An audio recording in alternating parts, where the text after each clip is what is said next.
Halo Suzuki Family, aki mobil kalian cepat soak, padahal baru saja diganti. Apa aja sih penyebabnya? Pertama, mobil yang jarang digunakan. Mobil jarang dipakai, kok aki bisa soak? Ya betul, itu terjadi karena komponen listrik tidak menyala dengan sempurna. Oleh sebab itu, kita perlu panaskan mobil meski jarang digunakan, setidaknya 1 minggu sekali.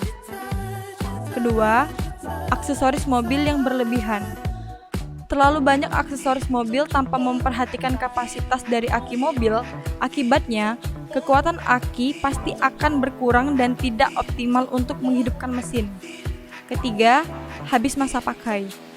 Semua komponen mobil tentu memiliki masa pakai masing-masing, termasuk aki.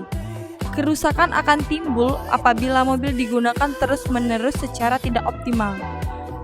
Terlebih lagi, bila mobil juga jarang dirawat. Gimana Suzuki Family?